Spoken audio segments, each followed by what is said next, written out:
சிங்கம் ஒரு சிங்கம் எப்போ எதுலயும் பெக்யூலியர் தான். ஒரு முறை சிங்கம் கரிச்சிச்சதுன்னா அந்த சவுண்ட்ல ஒரு 8 கிலோமீட்டருக்கு சும்மா அதிரும், எல்லா திசைகளும் அதிரும். அப்படிப்பட்ட அந்த சிங்கம் வேட்டைக்கு மட்டும்தான் வெளியில வரும், வேடிக்கை பார்க்கறதுக்கெல்லாம் வெளியில வராது. வேட்டையில கூட உயிரோடு இருக்கிற மிருகங்களை தான் வேட்டையாடும். அதுலயும் பெரும்பாலும் தன்னை விட பெரிய சைஸ் உள்ள மிருகங்களை தான் குறி வச்சு தாக்கும், ஜெயிக்கும். எவ்வளவு பசியில் இருந்தாலும் உயிர் இல்லாததை, கெட்டு போனதை தொட்டு கூட பார்க்காது. அப்படிப்பட்ட அந்த சிங்கம் அவ்வளவு ஈஸியா எதையும் தொடாது, தொட்டா விடாது. காட்டோட 4 பக்கமும் மார்க்கிங் மை டெரிட்டரின்னு தன்னுடைய பவுண்டரியை தானே வகுக்கும். அப்படிதான் அந்த காட்டையே தன்னோட கண்ட்ரோல்ல வச்சிருக்கும். சிங்கத்துக்கு கூட்டத்தோட இருக்கிறதுக்கும் தெரியும், தனியா இருக்கிறதுக்கும் தெரியும். அப்படியே தனியா வரணும்னு நினைச்சாலும் அஞ்சாம அலட்டிக்காம சும்மா கெத்தா தனியா வந்து அத்தனை பேருக்கும் தண்ணி காட்டும். எப்போ எதிலையும் தன்னோட தனித்தன்மையை இழக்கவே இழக்காது. Yes, a lion is always a lion.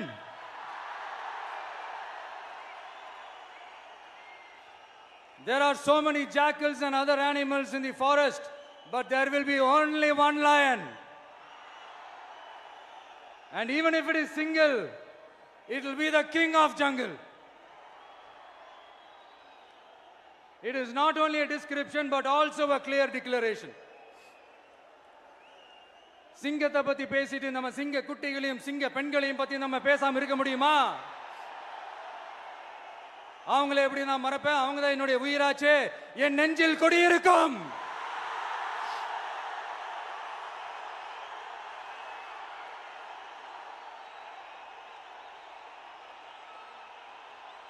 என்னுடைய தோழர்களுக்கும் தோழிகளுக்கும்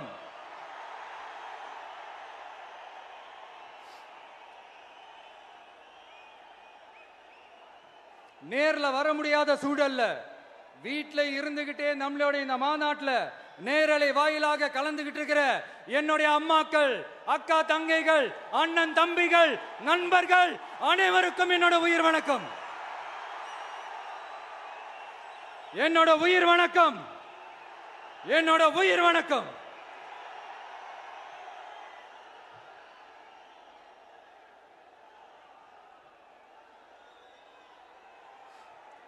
வீரம் விளையும் மாமதுரை மண்ணை வணங்குகிறேன். இந்த மதுரைனாலே உடனே ஞாபகத்துக்கு வரது சீறி பாஞ்சி துள்ளி குதிக்கிற யாருக்கும் அடங்காத காளைகள் விளையாடுற அலங்காநல்லூர் ஜல்லிக்கட்டு தான். நம்ம வைகை ஆறு தான். அழகர் ஆத்துல இறங்குற வைபவம், மதுரை மீனாட்சி அம்மன். இந்த மண்ணோட உண்மையான குணம் உணர்வு பூர்வமான மண் இது. அது மட்டும் இல்ல, இந்த மண்ணில் வாழ்ற மக்களும் அப்படித்தான் உணர்வு பூர்வமான ஆளுங்க. நான் இந்த மண்ணில் கால் எடுத்து வச்ச உடனே ஒரே ஒருத்தரை பத்தி தான் மனசுக்குள்ள ஓடிக்கிட்டே இருந்தது. அவர் யாருன்னு உங்களுக்கும் தெரிஞ்சிருக்கும். சினிமானாலும் சரி, அரசியல்னாலும் சரி, நமக்கு ரொம்ப ரொம்ப பிடிச்சது புரட்சி தலைவர் எம்ஜிஆர் அவர்கள் தான். அவரோட பழகிறதுக்கு எனக்கு வாய்ப்பு கிடைக்கல. ஆனா அவரை மாதிரியே குணம் கொண்ட என்னுடைய அண்ணன் புரட்சி கலைஞர் கேப்டன் விஜயகாந்த் அவர்களோட பழகிறதுக்கு எனக்கு நிறையவே வாய்ப்பு கிடைச்சது. அவரும் இந்த மதுரை மண்ணை சேர்ந்தவர் தானே, அவரை மறக்க முடியுமா? தமிழ்நாட்டு மக்கள் உணர்வுபூர்வமா உண்மையா நம்ம பக்கத்திலே நிக்கிறவங்க, அதுக்கு ஒரு மிகப்பெரிய அடையாளம் தான் இந்த மதுரை மண். நம்ம தமிழக வெற்றி கழகம் கையில் எடுத்திருக்கிற அரசியலும் அப்படித்தான். உண்மையான அரசியல், உணர்வு பூர்வமான அரசியல், நல்ல அரசியல், நல்லவங்களுக்கான அரசியல், நாட்டு மக்களுக்கான அரசியல், நல்லது மட்டுமே செய்கிற அரசியல்.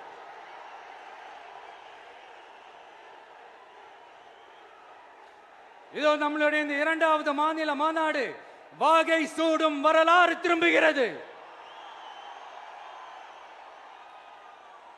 அப்படி இந்த மாநாட்டுக்கு பேர் வச்சிருக்கிறோம்.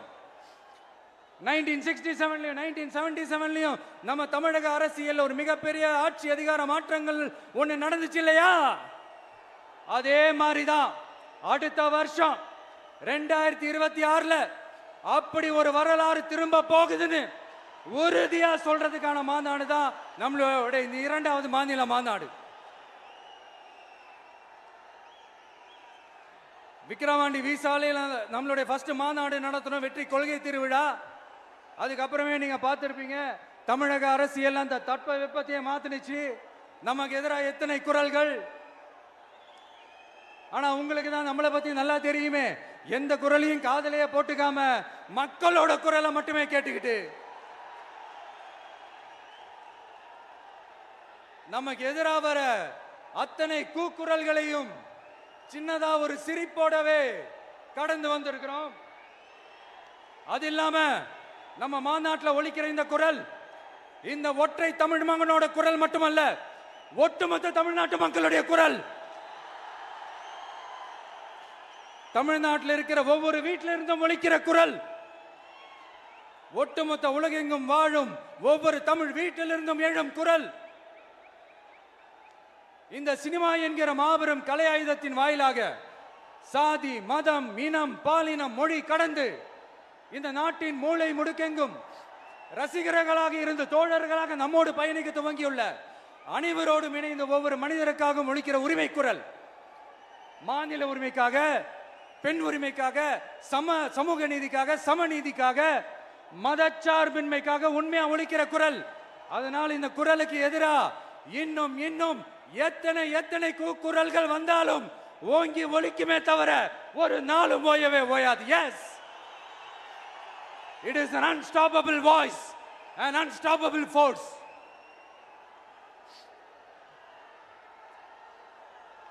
நம்ம அரசியலுக்கு வர்றதுக்கு முன்னாடி அட இவரெல்லாம் வர மாட்டாரியா, அவரே வரல, இவரே வரல, இவருங்க வர போறாரு அப்படின்ட்டு நிறைய பேர் ஜோஷியம் சொன்னாங்க. அப்புறம் நம்ம கட்சியினுடைய பேர் அறிவிச்சதுக்கு அப்புறம் பேரு தானே அறிவிச்சிருக்கிறாரு, மக்கள் கிட்ட பேர் வாங்கணும்ல, அதெல்லாம் முடியாதுன்னாங்க. அப்புறம் ரொம்ப முக்கியமா மாநாடுலாம் எவ்வளவு பெரிய விஷயம், அதெல்லாம் இவர் ஒத்தால எப்படி பண்ண முடியும், சும்மா பக்கத்தில் புஷியானதை வச்சுக்கிட்டு மாநாடுல எப்படி நடத்தி காட்ட முடியும், அதெல்லாம் அவங்களால முடியாது. அப்புறம் மழை பெஞ்சு எல்லாத்தையும் எடுத்துரும். ஏன் என் கூட இருக்கிறவங்களே கூட தான் சொன்னாங்க. அதுக்கப்புறம் என்ன நடந்துச்சுன்னு உங்க எல்லாருக்குமே தெரியும். இப்ப புதுசா ஒண்ணு சொல்ல ஆரம்பிச்சிருக்கிறாங்க. அது என்னடானா, ஆட்சியை பிடிக்கிறதெல்லாம் அவ்வளவு ஈஸி இல்லை இல்லையா.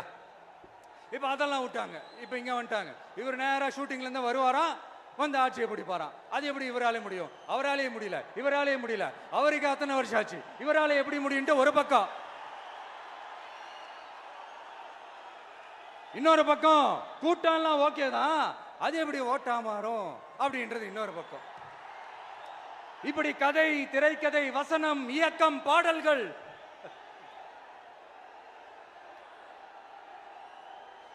அதனால இந்த அரசியல் ஆய்வாளர்களுக்கு நான் சொல்றதெல்லாம் ஒன்னேதான், நல்லா கேட்டுக்கங்க. இந்த விஜய் ஏதோ இந்த பல லட்சம் பேர் கூடுற கூட்டத்தில் மட்டுமே இருக்கிறாரு அப்படின்னு மட்டும் தப்பு கணக்கு போட்டாதீங்க. ஏன்னா நம்மளுடைய இந்த கூட்டம் வெறும் ஓட்டா மட்டும் இல்லைங்க, வரப்போற தேர்தலில் மக்கள் விரோத ஆட்சியாளர்களுக்கு நாம வைக்க போற வேட்டா, நம்மளை கோட்டைக்கு அனுப்ப போற ரூட்டா இருக்க போதுன்னு சீக்கிரமாவே தெரிஞ்சுப்பீங்க. ஏன்னா கோடிக்கணக்கானவங்களோட ஹார்ட்லயும் வீட்லயும் ஏற்கனவே ஆல்ரெடி உயிரா, உணர்வா, உறவா இருக்கிறோம். நம்மளுடைய கனெக்ட் எல்லாம் வெறும் மக்களோட மட்டும்தான். நாம யாருன்னு அவங்களுக்கு தெரியும், அவங்க யாருன்னு நமக்கு தெரியும். நாமளும் நம்ம மக்களும் எப்படி இருக்கிறோம்னு எதிரிங்களுக்கு நல்லாவே தெரியும். இருந்தாலும் இந்த விஜய் எதுக்குப்பா வந்திருக்கிறாரு, இவர் என்ன புதுசா என்ன திட்டம்லாம் சொல்லிட்டாரு அப்படின்னு வேற நிறைய கேள்விகள். இந்த சொல்றேன் தெரிஞ்சுக்கங்க. பெண் குழந்தைகள், பெண்கள் மற்றும் வயசானவங்களோட பாதுகாப்புல தான் நம்ம பிரையாரிட்டியே. அடுத்து இளைஞர்கள், உழவர்கள், உழைப்பாளர்கள், நெசவாளர்கள், மீனவர்கள், ஆதரவற்ற முதியோர்கள், மாற்றுத்திறனாளிகள், மூன்றாம் பால் இனத்தவர்கள்னு இன்னும் யாருக்கெல்லாம் கவர்மெண்டோட ஒரு ஸ்பெஷல் அட்டென்ஷன் தேவையோ அவங்க எல்லாருக்குமான ஒரு கவர்மெண்ட் அமைக்கிறது தான் நம்ம இலக்கே. நான் ஏற்கனவே சொன்னது தான் நான் திரும்பவும் சொல்றேன். நம்மளுடைய இந்த தமிழக வெற்றி கழகம் ஏதோ அரசியல் ஆதாயத்துக்காக தொடங்கப்பட்ட கட்சியெல்லாம் கிடையாதுங்க. கொள்கை கோட்பாடுகளோடு தந்தை பெரியார், பெருந்தலைவர் காமராஜர், அண்ணல் அம்பேத்கர், வீரமங்க வேலு நாச்சியார், மக்கள் சேவகர் அஞ்சலை அம்மாள், நம்மளுடைய 5 கொள்கை தலைவர்களோட வழிகாட்டுதல்களோடு தொடங்கப்பட்ட கட்சி. நம்ம ஸ்டாண்ட்ல நாம எப்பவுமே ஸ்ட்ராங்கா தாங்க இருக்கிறோம். அதுல எந்த மாற்றத்துக்கோ எந்த சமரசத்துக்கோ துளி கூட இடமில்லை. நம்மளுடைய ஒரே கொள்கை எதிரி பாஜக தான். நம்மளுடைய ஒரே அரசியல் எதிரி திமுக தான். எப்படி? நம்மளுடைய ஒரே கொள்கை எதிரி, நம்மளுடைய ஒரே அரசியல் எதிரி ஏதோ அண்டர் கிரவுண்ட் ஆதாயத்துக்காக டீல் போட்டுக்கிட்டு டீல் பேசிக்கிட்டு இந்த அலையன்ஸ் வச்சுக்கிட்டு இந்த ஊரை ஏமாத்துற கட்சி எல்லாம் நம்ம டிவிக்கே கிடையாதுங்க. யாருக்காகவும் எதுக்காகவும் எந்த பயமும் கிடையாது. மாபெரும் பெண்கள் சக்தி நம்மளோட இருக்கிறாங்க, மாபெரும் இளைஞர்கள் சக்தி நம்மளோட இருக்கிறாங்க, ஒட்டுமொத்த தமிழ்நாட்டு மக்களுடைய சக்தி நம்மளோட நிக்கிறாங்க. அப்படி இருக்கும்போது இந்தியாவில் இருக்கிற எல்லா ஸ்டேட்லயும் வாழ்ற நம்ம தமிழ் நெஞ்சங்கள் மட்டும் இல்ல, உலகம் பூரா 100க்கும் மேலான நாடுகள்ல வாழ்ற நம்ம தாய் தமிழ் உறவுகள் எல்லாருமே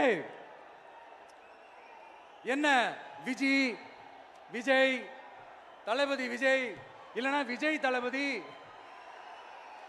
இப்படி சொந்தம் கொண்டாடுற கோடிக்கணக்கானவங்களோட அன்பு மாசியும் நம்மளோட இருக்கும்போது, இவங்க எல்லாருமே நம்மளோட நிற்கும் போது எதுக்குங்க இந்த பாசிச பாஜகவோட நேரடி கூட்டணியோ இல்ல மறைமுக கூட்டணியோ உறவு வச்சுக்க? நாம என்ன உலகமாக ஊழல் கட்சி என்ன?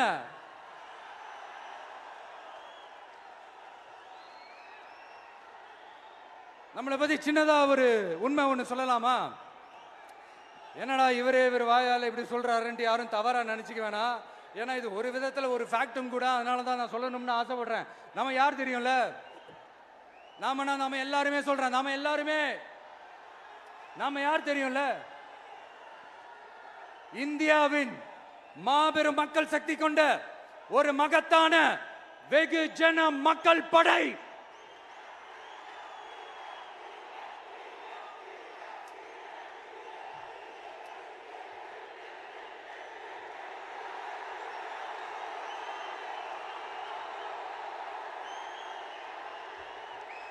அதனால நம்ம தலைமையில நாம் அமைக்க போற இந்த உண்மையான மக்களாட்சிக்கான அச்சாரமாக மாபெரும் மக்கள் சக்தியை அணி அணியாக நம்மளோட திரண்டு நிக்கிறப்போ இந்த அடிமை கூட்டணியில சேர வேண்டிய அவசியம் நமக்கு இருக்குங்க. நம்மளுடைய இந்த கூட்டணி சுயமிழந்த கூட்டணியெல்லாம் இருக்காது, சுய மரியாதை கூட்டணியா தான் இருக்கும். இந்த ஒரு பக்கம் RSS கிட்ட அடிபணிஞ்சுக்கிட்டு, இன்னொரு பக்கம் மதச்சார்பற்ற கூட்டணின்னு இந்த மக்களை ஏமாத்துற கூட்டணியெல்லாம் நம்ம கூட்டணி இருக்காது.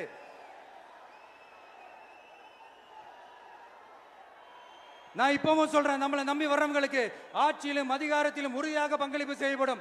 உடனே இந்த கேள்விகள்லாம் வரும். அப்ப யாரு கூட்டணி, யாரு வரா, யாரு போறா, இந்த கேள்விகள்லாம் வரும். இந்த கேள்விகளுக்கெல்லாம் ஒரே ஒரு பதில் தான், சஸ்பென்ஸ்ல சஞ்சாரம் செய்யுங்க. ஆனா ஒண்ணு, 2026ல 2 பேருக்கு நடுவுல தான் போட்டியே. ஒன்னு TVK, இன்னொன்னு DMK. இந்த போட்டி எப்படி இருக்க போதுன்னா, இந்த அலையன்ஸை வச்சு எப்படியாவது நம்ம தப்பிச்சிடலாம். என்ன இந்த பழைய இந்த மேத்தமேட்டிக்ஸ் அரித்மேட்டிக்ஸ் இதெல்லாம் வச்சு எப்படியாவது நம்ம தப்பிச்சிடலாம் அப்படின்னு நினைக்கிறவங்களோட அந்த கனவு ஒரு நாளும் மைப்படாது. சரி, இப்ப நம்ம வேற ஒரு ஏரியாவுக்கு ஒன்று வருவோம். எதிர்காலம் வரும், என் கடமை வரும், இந்த கூட்டத்தின் ஆட்டத்தை ஒழிப்பேன்.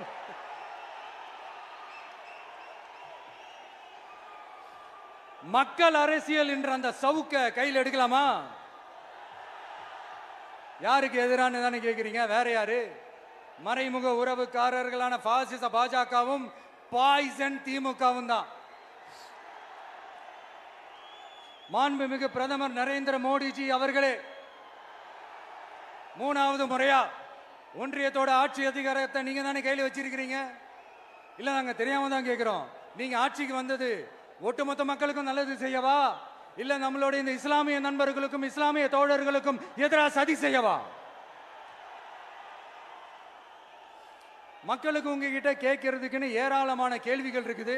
அதனால அவங்க சார்பா அவங்கள ஒருத்தனா அவங்களோட ஒரு உண்மையான ஒரு பிரதிநிதியா உங்ககிட்ட சில கேள்விகள் கேட்கணும். மிஸ்டர் பிரைம் மினிஸ்டர் அவர்களே, நம்ம தமிழ்நாட்டு மீனவர்கள் கிட்டத்தட்ட ஒரு 800 பேருக்கு மேல இலங்கை கடற்படையால தாக்கி அழிக்கப்பட்டிருக்கிறாங்க. அதை கண்டிக்கிறதுக்காக உங்களை பெருசா எதுவும் செய்ய சொல்லல, சின்னதா ஒண்ணே ஒண்ணு மட்டும் செஞ்சு கொடுங்க.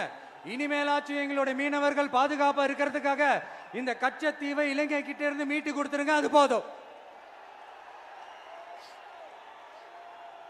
உங்களுடைய இந்த முரட்டு பிடிவாதத்தால நீங்க நடத்துற இந்த நீட்டு தேர்வு, அதனால இங்க என்னென்ன நடக்குதுன்னு சொல்றதுக்கே மனசு வலிக்குது. அதனால அந்த நீட்டு தேர்வு தேவையில்லைன்னு அறிவிச்சிருங்க, அது போதும். செய்வீர்களா திரு நரேந்திரபாய் தாமோதர் மோடிஜி அவர்களே? எங்களுக்கு என்னென்ன தேவையோ என்னென்ன நல்லதோ அதெல்லாம் செய்ய மாட்டேங்கிறீங்க. ஆனா ஆட்சி அதிகாரத்தை மட்டும் கையில வச்சுக்கிட்டு மக்களை ஏமாத்த நேரடியாக ஒரு பாசிச பாஜக அடிமை கூட்டணி ஒண்ணு. அடுத்து உங்களோட இந்த மைனாரிட்டி ஆட்சியை ஓட்டுறதுக்காக மறைமுகமாக RSS அடிமை குடும்பம்னு இன்னொரு கூட்டணி. இப்படி மக்கள் சக்தியே இல்லாத இந்த ஊழல் கட்சிகளை மிரட்டி அடிபணிய வச்சு 2029 வரைக்கும் சொகுசு பயணம் போயிடலாம்னு திட்டம் தீட்டி வச்சிருக்கிறீங்க. அதானே ஜி? என்ன ஜி? ஒண்ணு மட்டும் சொல்றேன், தெரிஞ்சுக்கங்க. என்னதான் நீங்க இந்த நேரடி மறைமுக கூட்டணி குட்டிகரணம் போட்டாலும் தாமரை இலையில தண்ணியே ஒட்டாது. தமிழக மக்கள் மட்டும் எப்படி ஒட்டுவாங்க?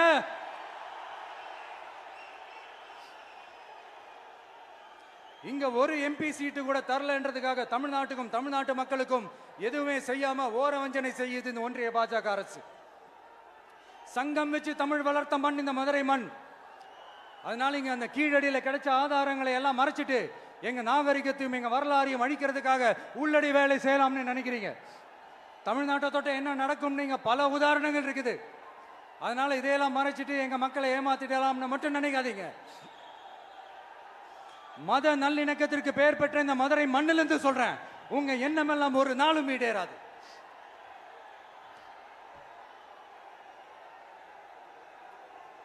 எம்ஜிஆர்னா யார் தெரியும்ல?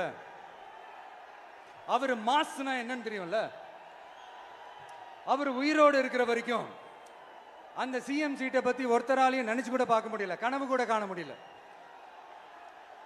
எப்படியாவது அந்த CM சீட்டை என்கிட்ட கொடுத்துருங்க, என் நண்பர் எம்ஜிஆர் திரும்ப வந்ததுக்கு அப்புறம் நான் திருப்பி கொடுத்துறேன்னு தன்னோட எதிரியை கூட மக்கள் கிட்ட கெஞ்ச வச்சவர் எம்ஜிஆர். எப்படி கெஞ்ச வச்சவர்? அதனால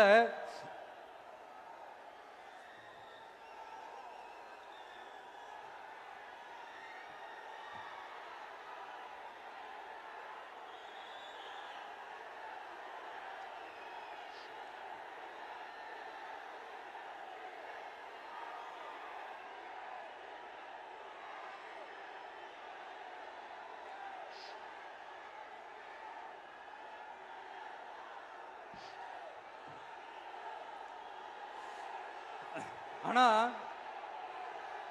இப்போ அவர் ஆரம்பிச்ச அந்த கட்சியை, எம்ஜிஆர் அவர்கள் ஆரம்பிச்ச அந்த கட்சியை கட்டி காக்கிறது யாரு? இன்னைக்கு அந்த கட்சி எப்படி இருக்குது? அதை நான் சொல்லிதான் உங்களுக்கு தெரியணுமா என்ன? அப்பாவி தொண்டர்கள் அதை வெளியில சொல்ல முடியாம வேதனையில தவிக்கிறாங்க. 2026 சட்டமன்ற தேர்தலில் யாருக்கு ஓட்டு போடணும், எப்படிப்பட்ட ஆட்சி இங்க அமையணும்னு அந்த அப்பழுக்கற்ற அந்த தொண்டர்களுக்கும் ரொம்ப நல்லாவே தெரியும். அதனால என்ன வேஷம் போட்டுக்கிட்டு பாஜக இங்க தமிழ்நாட்டுக்குள்ள வந்தாலும் அவங்க வித்தை எல்லாம் இங்க வேலைக்கே ஆகாது. இப்படி பொருந்தா கூட்டணியா இந்த பாஜக கூட்டணி இருக்கிறதுனால இப்ப ஆட்சியில இருக்கிற இந்த வெற்றி விளம்பர மாடல் திமுக என்ன செய்யுதுன்னு தெரியும்ல? பாஜகவோட உள்ளுக்குள்ள ஒரு உறவை ஒன்று வச்சுக்கிட்டு வெளியில எதிர்க்கிற மாதிரி ஒரு டிராமா ஒன்று பண்ணிக்கிட்டு எதிர்கட்சியா இருந்தா போங்க மோடின்னு பலூன் விடுறது, ஆளுங்கட்சியா இருந்தா வாங்க மோடின்னு கொடை பிடிச்சுக்கிட்டு கும்பிடு போடுறது. இது மட்டுமா? ஒரு ரைடுன்னு ஒன்று வந்துட்டா போதும், இது வரைக்கும் போகவே போகாத ஒரு மீட்டிங், அதை காரணம் காட்டி டெல்லிக்கு போறது, அங்க ஒரு சீக்கிரட் மீட்டிங் நடத்துறது. நல்லா நோட் பண்ணணும் மக்களே, அந்த மீட்டிங் அப்புறம் இந்த இஷ்யூ அப்படியே காணாம போயிருக்குமே. அதேதான் Stalin uncle, what uncle is very wrong uncle.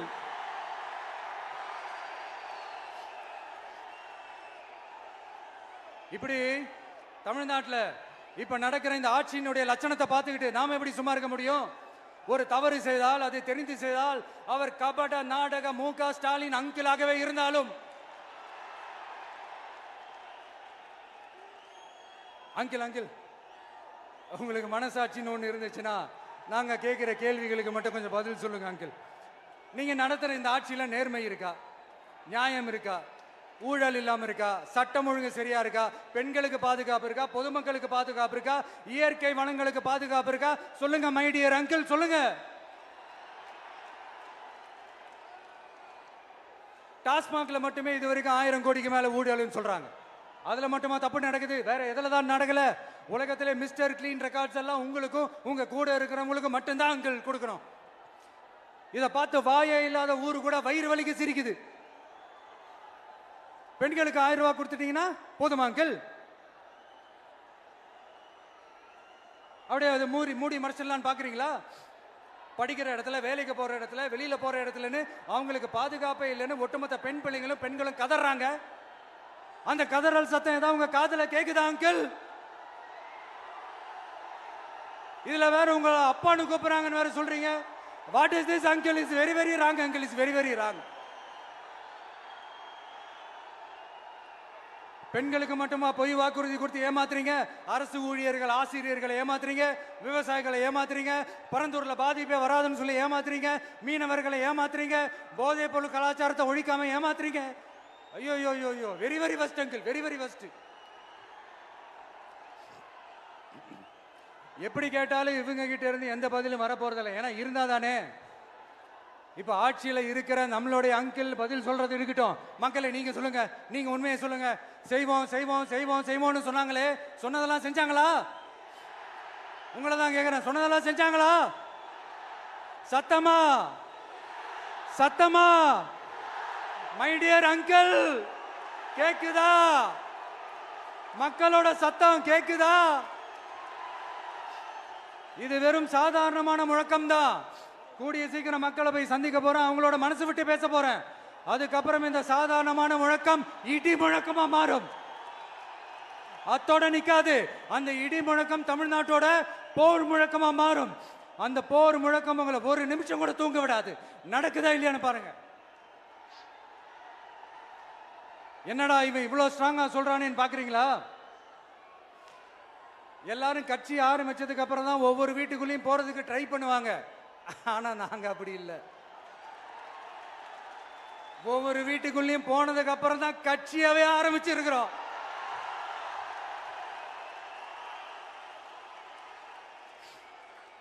அதனால ஒட்டுமொத்தமா எல்லாருமா சேர்ந்து இந்த திமுக ஆட்சிய, கபட நாடக திமுக ஆட்சிய 2026 தேர்தலில் வீட்டுக்கு அனுப்புறோம். வீட்டுக்கு அனுப்புறோம். என்ன நண்பா, சரிதானே? என்ன நண்பி, செய்வீர்கள் தானே? இப்போ உங்களுக்கு சின்னதா ஒரு சர்ப்ரைஸ். நம்ம கட்சியினுடைய வேட்பாளர் பட்டியலை இப்ப நான் அறிவிக்க போறேன். மதுரை கிழக்கு வேட்பாளர் விஜய். இன்னும் முடிக்கல, ஒரு நிமிஷம், இன்னும் முடிக்கல. மதுரை மேற்கு வேட்பாளர் விஜய். மதுரை மத்தி வேட்பாளர் விஜய். மதுரை தெற்கு வேட்பாளர் விஜய். மதுரை வடக்கு வேட்பாளர் விஜய். மேலூர் விஜய். சோழவந்தான் விஜய். திருப்பரங்குன்றம் விஜய். திருமங்கலம் விஜய். உசிலம்பட்டி விஜய்.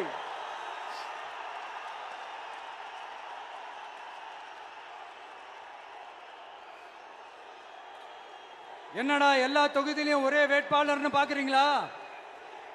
234 தொகுதியிலையும் இந்த விஜய் தான், அதாவது உங்க விஜய் தான் உங்க சின்னம். இன்னும் சிம்பிளா சொல்லணும்னா உங்க வீட்டில் இருக்கிற ஒருத்தர் தான் வேட்பாளரா நிக்க போறாங்க. அந்த வேட்பாளரும் நானும் வேறு வேறு இல்லை. நீங்க அவருக்கு ஓட்டு போட்டீங்கன்னா எனக்கு ஓட்டு போட்ட மாதிரி, இந்த முகத்துக்காக நீங்க ஓட்டு போட்டீங்கன்னா உங்க வீட்டில் இருக்கிற உங்களுடைய வேட்பாளர் ஜெயிச்ச மாதிரி. என்னடா இவர் ஏதோ ஓவரா சொல்றாருன்னு நினைக்க வேணாம். பிராக்டிக்கலா அப்படிதான் இருக்கும், அப்படிதான் இருக்கணும். நீங்களும் அப்படிதான் நினைப்பீங்கன்னு நான் நம்புறேன். ஏன்னா இது நம்மளை விட நம்ம எதிரிங்களுக்கு இன்னும் நல்லாவே தெரியும். அதனால எல்லாம் இந்த அதிகார பலம் எல்லாத்தையும் தூக்கிட்டு வந்துருவாங்க. வரட்டும், பாத்துக்கலாம். TVK will take it, TVK will meet it, TVK will compete with it and TVK will conquer it, TVK will conquer it.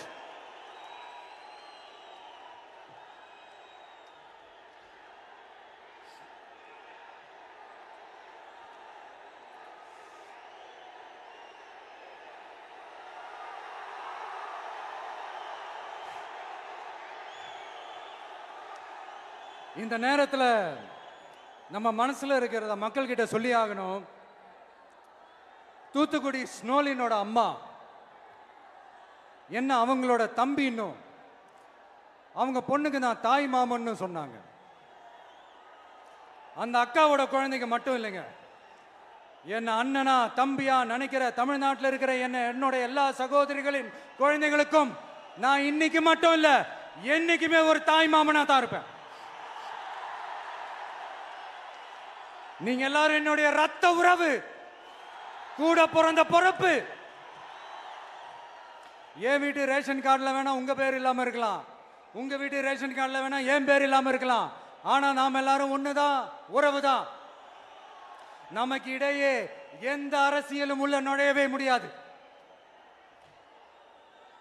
என்கிட்ட இருந்து உங்களையும் உங்ககிட்ட இருந்து என்னையும் எந்த சக்தியாலும் பிரிக்கவே முடியாது.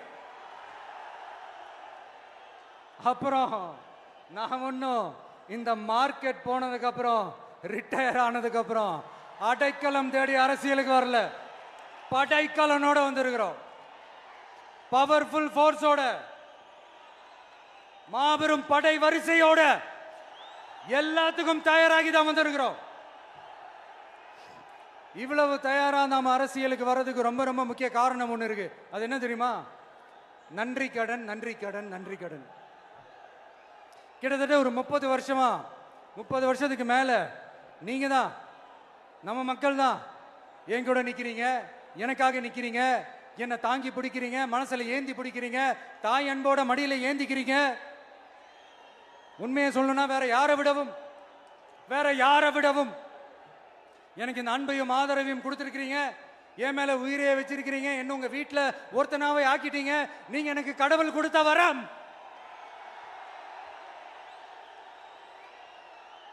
உலகம் பூரா நமக்காக நம்ம கூட நிக்கிற நம்ம மக்களை நான் எப்படி மறப்பேன்? நான் என் லைஃப்ல ரொம்ப உயிரா நினைக்கிறதே பெண்களை, குழந்தைங்களை, இளைஞர்களை, உழைக்கிற மக்களை தான். இவங்க தான் நம்மளோட வகைரா. இதை பார்த்து தான் நம்மளோட எதிரிகளுக்கு பத்தி எரியுது. அதுக்காக நாம் என்ன செய்ய முடியும்? அதனால நம்ம உறவுகளை, சொந்தத்தை, வகைராவை யாருக்காகவும் எதுக்காகவும் விட்டு கொடுக்க முடியாது இல்லையா? Here at this moment among this August gathering, I want to open my heart and say I enjoy people, I respect people, I worship people.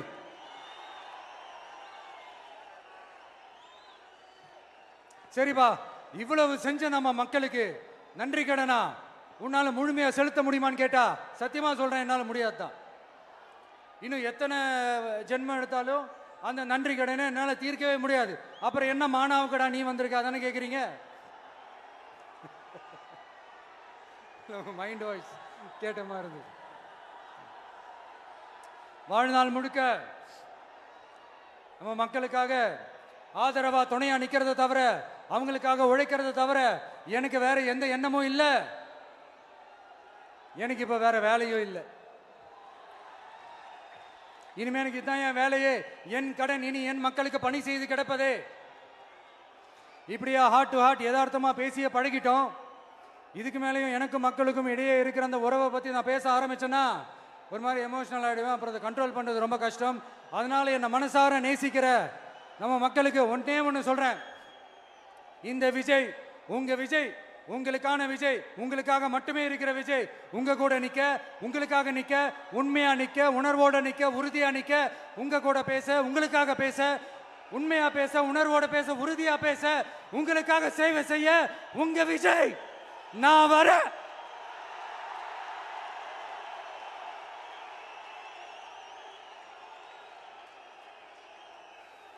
சொல்லல முக்கியம், செயல் செயல் செயல் தான் முக்கியம்.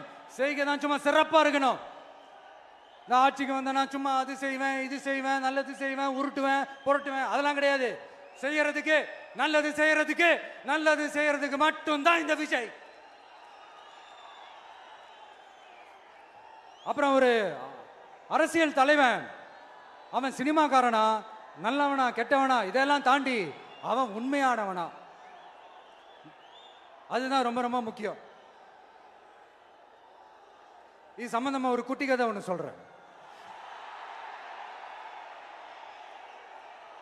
ஒரு நாட்டில் ஒரு ராஜா தனக்கு பக்கபலமா இருக்கிறதுக்காக, கூட துணையா இருக்கிறதுக்காக ஒரு தளபதியை தேடுறாரு. சரியான தகுதிகளோட ஒரு 10 பேர் செலக்ட் ஆகுறாங்க. ஆனால் அதில் ஒருத்தர் மட்டும் தான் செலக்ட் பண்ணணும். அதனால அந்த ராஜா என்ன பண்றாருன்னா ஒரு டெஸ்ட் வைக்கிறாரு. அந்த 10 பேர் கையிலையும் விதை நெல்லை கொடுத்து இதை நல்லா வளர்த்து கொண்டு வாங்க, ஒரு 3 மாசம் கழிச்சு வாங்கன்னு சொல்லி அனுப்பி வச்சிடுறாரு. 3 மாசம் கழிச்சு வரும்போது அதில் ஒருத்தர் ஆள் உயரத்துக்கு வளர்த்துருந்தாரு, ஒருத்தர் தோல் உயரத்துக்கு வளர்த்துருந்தாரு. அதில் ஒரு 9 பேரும் நல்லா வளர்த்து கொண்டு வந்திருந்தாங்க. ஒருத்தர் மட்டும் வெறும் தொட்டியோடவே வந்தார். என்னன்னு கேட்டதுக்கு, நானும் தண்ணி ஊற்றி ஊற்றி பார்க்குறேன், உரம் வச்சு வச்சு பார்க்குறேன், வளரவே மாட்டேங்குது ராஜா, என்ன பண்ணுறதுன்னு தெரியலன்னு சொன்னதுக்கு ராஜா அவரை கட்டி அணைச்சிக்கிட்டு, இனிமே நீதான் என்னுடைய தளபதி, எல்லா அதிகாரமும் உனக்கு தான் சொன்னார். ஏன்னா அந்த 10 பேர் கையிலையும் ராஜா கொடுத்தது அவித்த விதை நெல், அது முளைக்கவே முளைக்காது. அந்த 9 திருட்டு பயலும் என்ன பண்ணியிருக்காங்கன்னா வேற விதை நெல்லை வாங்கி அதை வளர்த்துட்டு ராஜாவையும் மக்களையும் ஏமாத்திருக்கிறாங்க. ஆனா இவர் மட்டும் உண்மையை போட்டு உடைச்சிட்டார். அதனால ஒரு நாட்டுக்கு திறமை எந்த அளவுக்கு முக்கியமோ அந்த அளவுக்கு உண்மையும் நேர்மையும் முக்கியம். இப்போ நீங்க எல்லாரும் தான் அந்த ராஜா. நீங்க தேர்ந்தெடுக்க போற அந்த தளபதி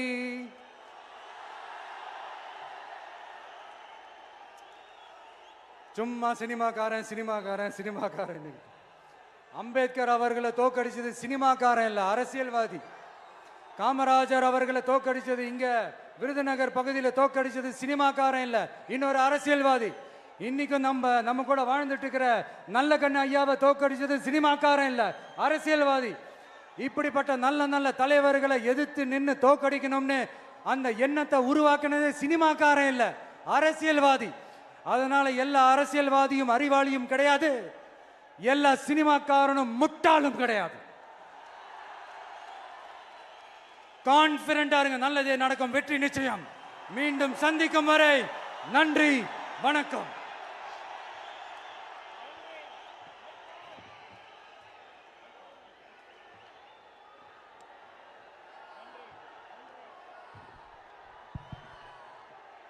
தமிழக வெற்றி கழகத்தினுடைய வெற்றி தலைவரின் வார்த்தைகள் நம்முடைய வேத வாக்காக எடுத்துக்கொண்டு நிறைவேற்றுவோம். கட்டுக்கடங்காத கூட்டத்தின் நலன் கருதி தீர்மானங்கள் தனியாக வெளியிடப்படும் என்று சொல்லி நன்றி உரை தருகிறார் நம்முடைய மாவட்ட செயலாளர் அண்ணன் தங்கபாண்டி அவர்கள். தமிழக வெற்றி கழகத்தினுடைய வெற்றி மாநாட்டில் தமிழக வெற்றி கழகத்தின் வெற்றி மாநாட்டில் சிறப்புரையாற்றிய அருமை அண்ணன் கழகத்தின் தலைவர் தளபதியாளர்களுக்கும் இந்த மாநாடுக்கு வருகை தந்துள்ள கழக தோழர்களுக்கும் மதுரை மாவட்டத்தின் சார்பாக நன்றி நன்றி நன்றி. மதுரையில் இருந்து சொல்கிறோம், சந்திரன் வந்து விட்டார், சூரியன் மறைந்தது, சந்திரன் பிறந்தது. வெற்றி தலைவர், வெற்றி தலைவர், வெற்றி தலைவர். நன்றி.